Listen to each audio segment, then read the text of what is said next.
নেই বিরাট ভোটের ব্যবধানে জয়লাভ করছে এবং আমার ধারণা সারা দেশের মধ্যে আমাদের দুইটা কেন্দ্র খুব বিরাট ভোটের ব্যবধানে জিততে যাচ্ছে ভারতীয় জনতা পার্টি।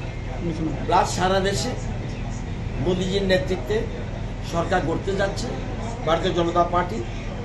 যদিও এখনো পুরো ট্রেন্ড এখনো আসেনি, 12:30 একটা নাগাদ আসল চিত্র পাওয়া যেতে পারে।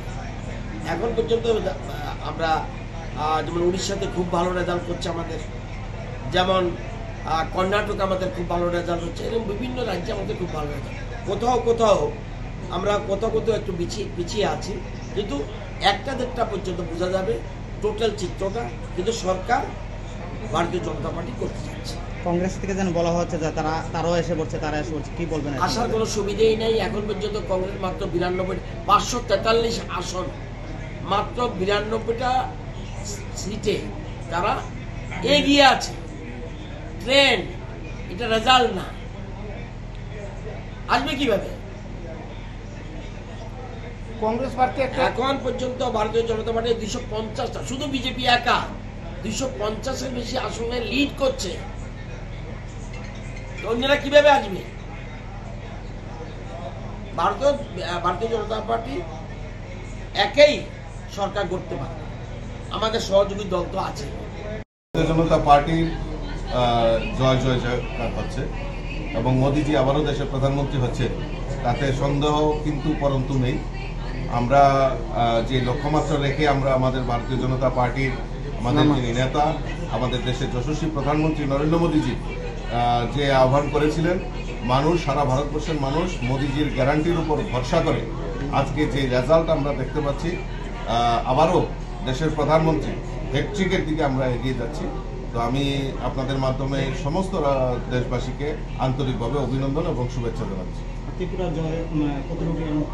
নিশ্চয়ই ত্রিপুরাতে আমাদের পূর্ব এবং পশ্চিম আসনে, দুটি আসনে ভারতীয় জনতা পার্টির জয় জয়কার হবে, সেটা নিশ্চিত। আমরা এর আগেও বলেছি, আমাদের লক্ষ্য হলো কত ভোটে আমরা জিততে পারবো, মার্জিন কত থাকবে, বিরোধীদের জামানত বাজেয়াপ্ত করা। কারণ জানেন, ইতিমধ্যে আমাদের অ্যালায়েন্স ছিল আইপিএফটির সঙ্গে। লোকসভা নির্বাচনের আগে তিপ্রামথা, যেটা আঞ্চলিক দল, বিরোধী দল ছিল, সেটাও ভারতীয় জনতা পার্টিতে সামিল হয়েছেন। এর মানে আমাদের শক্তি আরো বৃদ্ধি হয়েছে। মানুষ কংগ্রেস এবং সিপিএম এর যে অশুভ আঘাত, তাকে 2023-এর বিধানসভা নির্বাচনেও প্রত্যাখ্যান করেছে এবং এইবার এই লোকসভা নির্বাচনেও প্রত্যাখ্যান করবে। আমি দৃঢ় বিশ্বাস, রেজাল্ট আসলেই দুধ কা দুধ, পানি কা পানি হয়ে যাবে। উপনির্বাচন নিয়ে কি বলবেন? উপনির্বাচনে আমাদের এটা সিট ছিল, আমাদের বিধায়ক স্বর্গীয় সুরজিৎ দত্তর প্রয়াণে সেখানে আমাদের উপনির্বাচন হয়েছে। এবং জয় আমাদের নিশ্চিত। এই জয় ভারতবর্ষের জয়। এই জয় যেটা হবে সেটা হিন্দুত্বের জয় হবে। এই জয় দেশের গণতন্ত্রের জয় হবে। এটা ভারতীয় জনতা পার্টির জয় তো বটেই, কিন্তু তার থেকেও যে জয়টা বেশি জয় হচ্ছে সেটা হিন্দুত্বের জয়, ভারতবর্ষের আপামর জনতার জয়, এই দেশের গণতন্ত্রের জয় হচ্ছে।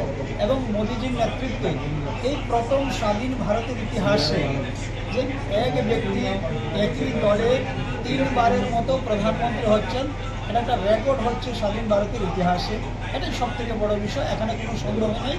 আর যত সময় যাবে আরও বড় আসবে। আমরা বেলা 2টোর মধ্যে আশা করি আপনারা, আমরা সবাই মিলে একটা চিত্র আমরা পেয়ে যাব এবং সরকার গঠনের সমস্ত প্রস্তুতি ভারতীয় জনতা পার্টি নরেন্দ্র ভাই মোদিজি নিয়ে নিয়েছে। আমাদের সরকার হচ্ছে নিশ্চিত। আর ত্রিপুরা রাজ্যের যে রেজাল্ট হচ্ছে সেটা তো আপনারা দেখছেন কি হচ্ছে, সুপ্রা সাফ ইন দি জোট।